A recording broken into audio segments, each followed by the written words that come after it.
Bitch, we need to talk. It's been 2 months and I'm back. I had my hot girl summer. I had to go on a hiatus because I was going on my trips, and I just have a lot to catch you guys up on. But right now, I really want to talk about the current situation that I'm in.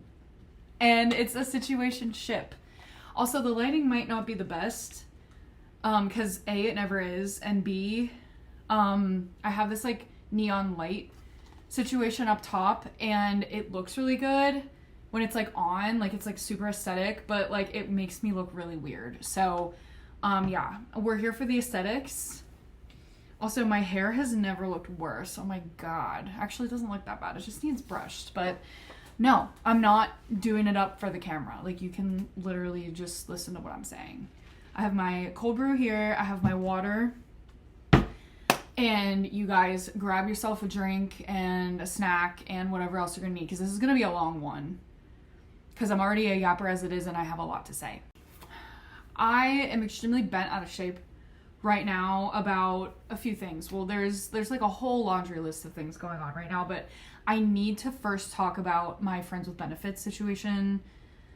And to be honest with you, there have been like 3 or 4 throughout the summer that have just been on rotation. I'm just like one of those people that like I really don't need, like I can do everything myself, but it would be really nice to not have to do that.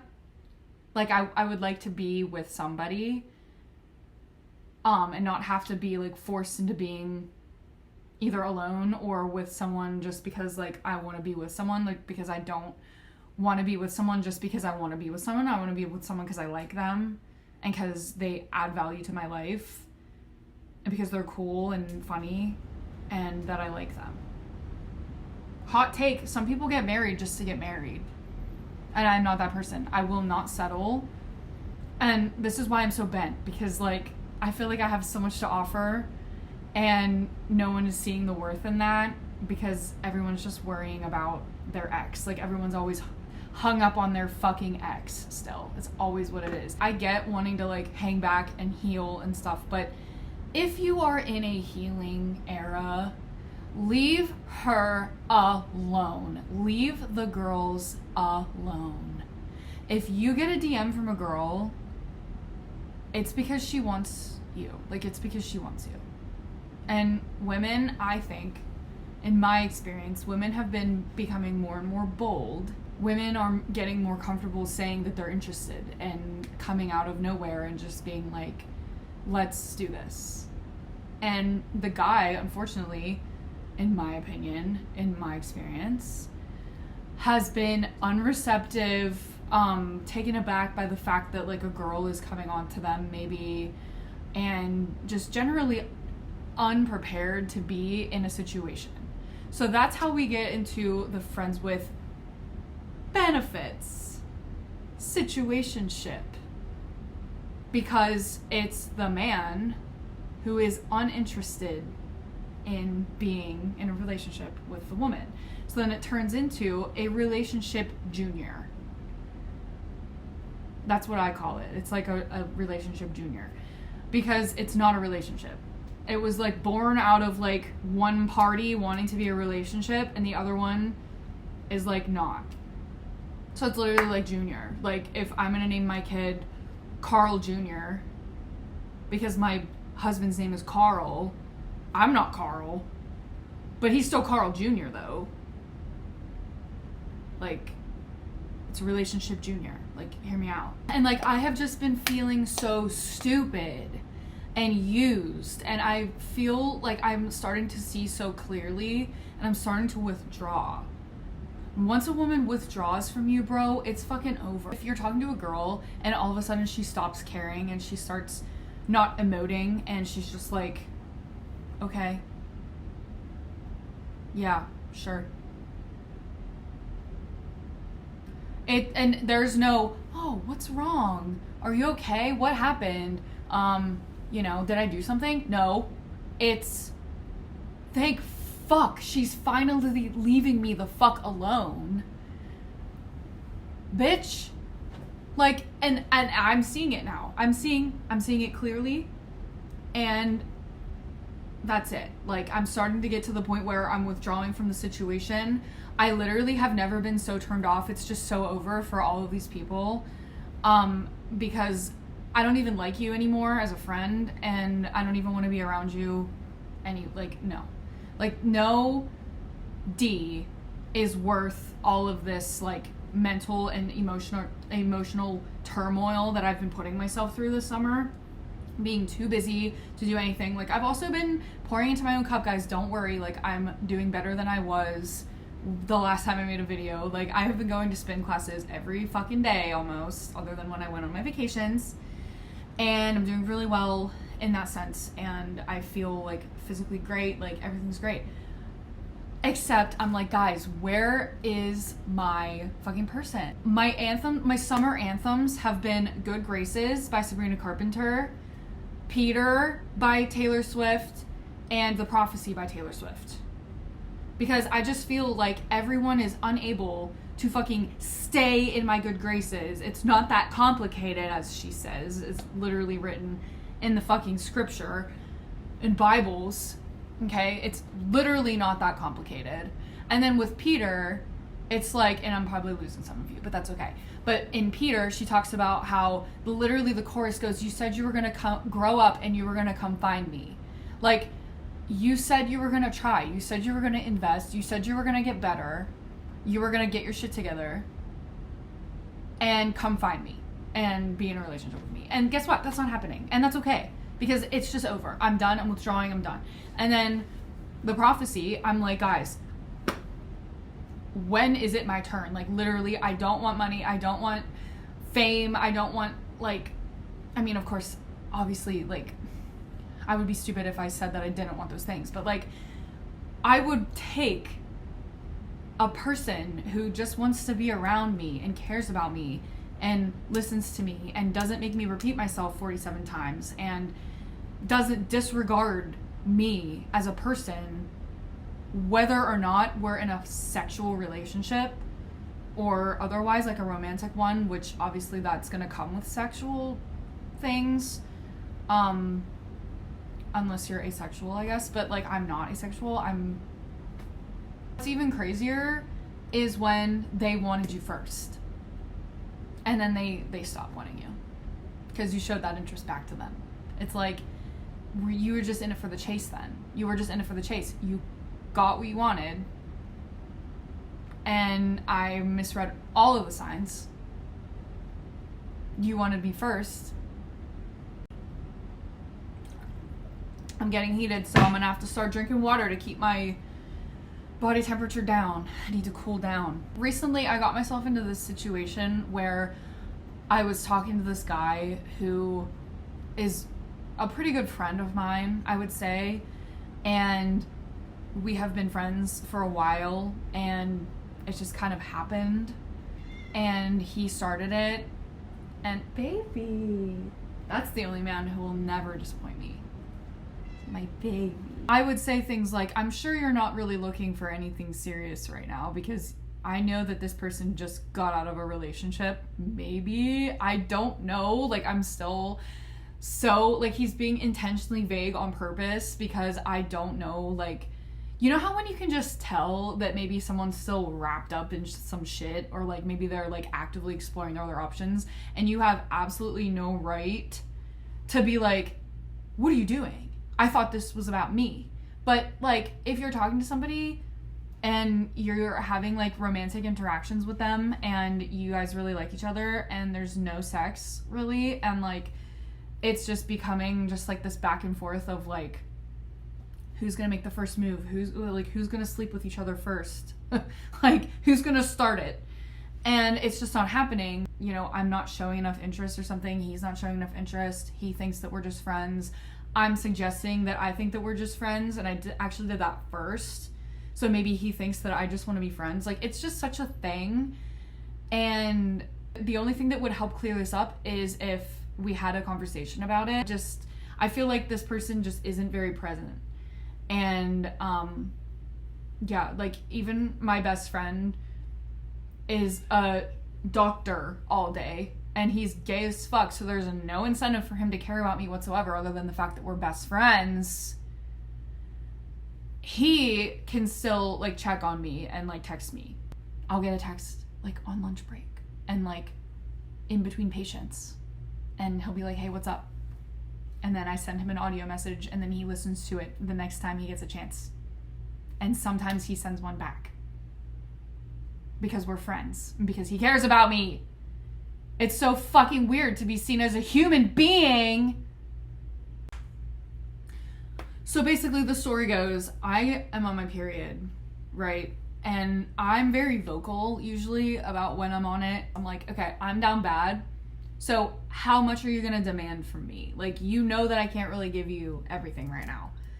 So, and like I tell my gay friend, I tell my girlfriends, I tell everyone, I'm like, ugh, I feel like I'm getting my period. Like, I do it at work.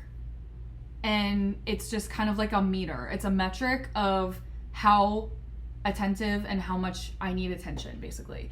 And so usually this ends up with me, you know, being down bad, complaining about cramps, wanting to be taken care of, blah, blah, blah. And then most of the time that doesn't happen because I don't expect anyone to come save me. And I don't really, like, it happens once a month, like literally no. Okay. But if you're in like a straight relationship and you're a woman who is with a man, okay, men are supposed to be taking care of their women. So if I tell a man, I feel like shit because I'm on my period. I'm crying because I'm on my period. My entire body hurts. This is my excuse. I have to deal with it. So now you have to deal with me complaining about it. And if you don't want to deal with that, that's fine. But you could maybe just say that instead of pretending to care. Friends with benefits. I'm not even benefiting from anything. You don't even want to talk to me. You barely even want to have sex with me, especially if I'm on my period. You don't even want to be around me if I'm on my period. Like, you literally do not even care about anything regarding me, especially if I'm on my period. Like, you can literally take me and crumple me up into a ball and throw me into the corner, and it would have a better effect on me. I'm poking the bear on purpose because I want you to bully me, make fun of me, like, let's fucking banter. And it goes from like, oh, Kayla's on her period, maybe I should be nice to her and be soft and gentle and sweet and take care of her and make her laugh and make her feel better, into just straight up ignoring, breadcrumbing, because I learned that term, like, but I guess that's a new like Gen Z or like Gen Alpha like therapy term, is like when you get breadcrumbed by somebody. And if you don't know what that means, it basically is just leading somebody on and giving them little breadcrumbs of information and keep them hanging on for the next bit. As I'm struggling, I was literally crying for like 3 hours the other night over things, and like terrible, sad, whatever, not important. But this person watched me have a crisis on my Snapchat story, private, friend only, like Snap story. You know, I'm complaining about stuff. He sees it, doesn't fucking respond to it, and more importantly, doesn't text me and say, hey, I saw you crying on your story. Are you okay? Like, what is going on? Do you need me? Like, do you need something? How can I help? No. It's never how can I help. It's just like, watch me have a crisis, watch me have a mental breakdown, watch me struggle, not even ask me if I'm okay because you don't give a fuck. Because clearly you don't give a fuck. I mean, clearly I'm not okay. But it would have been fucking nice. And like I said, even my best friend, who's a doctor, is like, hey girl, like, how we feeling? And it's just like, see me as a fucking person. Oh my God. It's like, it's crazy. Like, no, I'm just here for entertainment and to make you laugh, and you can just borrow my like physical shell of a body for fun. And so all of this came to a head because I literally text this person and I'm like, just wanted to let you know that I'm like really not okay, and it would really be great if you could be there for me and maybe make me laugh a little bit, maybe send me some memes or something. Like, that would be really cool. Is that pathetic? Yes. Should I have had to ask for that? No. But okay, whatever. Maybe he's tapping through stories and not actually listening to it. Okay, cool, but like you still see me crying. Or maybe you don't because you're not very observant and you don't care. Nobody's a mind reader. Maybe he doesn't know that I'm down bad. Maybe he doesn't know that I posted on my Instagram story either. He's just clicking. You know that I'm struggling and you just do not care. Crashing out wasn't part of my benefits in my contract with this person. Being unavailable because you don't have the emotional wherewithal to like deal with someone else's shit is fair enough. Wouldn't you think that maybe this person would be more invested in what I'm thinking and feeling and wanting to help me through hard times? And like, that's literally what community and having someone is all about. Like, you're supposed to help each other through the highs and the lows. I'm not used to people like actually sticking around for that long to like care. Like, it just doesn't ever get to that point. And, you know, it would have been nice just to like sit around and maybe watch a really good movie with someone. Like, maybe we could go on a date and see how we actually click together on a date, because I'm on my period and I'm in a terrible fucking mood. So maybe if I had gone on a date, a nice date with someone, and like we went and saw maybe like, I don't know, a movie that I really want to see, I ought to see it. Stare at the screen and be entertained for 2 hours because I'm on my period, because I'm miserable, because I want to spend time with someone who I like, someone who I actually like as a person. It would have been nice to have that like reciprocated. Like, could have been fun. I don't know, maybe it could have fixed me. No, because we don't even like me as a person. We don't even want to be around this person, apparently, because she's on her period, because she's a person. This is why I said at the beginning, leave her alone. If you aren't able to get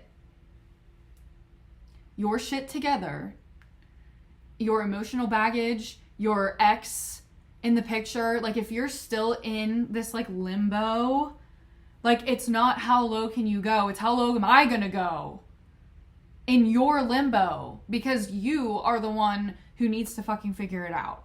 I just got so mad about all of this. I was literally at the point where I was going to text this person and say, go fuck yourself. I don't know. I don't care. I don't know. And I don't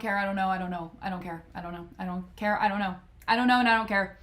I'm no longer texting first. If you don't want to talk to me, got it. This is your warning. Do not get into situationships with your friends. You can try to ruin the friendship, but it's probably not going to go well, and you're probably going to end up ruining your friendship. It really saved me, honestly, I think, from getting into things. And yeah, like I really needed this to happen, actually. Morals of the story, leave her alone. If you're in no position to be with a woman, if you just broke up with someone, if you don't have your shit together, don't have a car, don't have a job, don't have fucking your own place, living at home, needs to go to therapy, if you're still involved to any capacity with your ex, and you still have this like feeling that maybe you could get back together, leave her alone. Leave the new girl alone. Just go back with your ex. If your ex is leading you on and making you feel uncertain, you need to leave her alone, because clearly she's looking into someone else too. And there's always someone else. There's always going to be someone else. And that's both the good thing and the bad thing, is there's going to be someone else for you if this person isn't working out, but also like that person that you're like investing so much time into and eventually you guys get together, there's going to be another person after that too for them. And probably a little bit of overlap at the end. Yeah. Friends with benefits isn't fun, especially if you were friends before the benefits, and then if the benefits are non-existent. And the benefits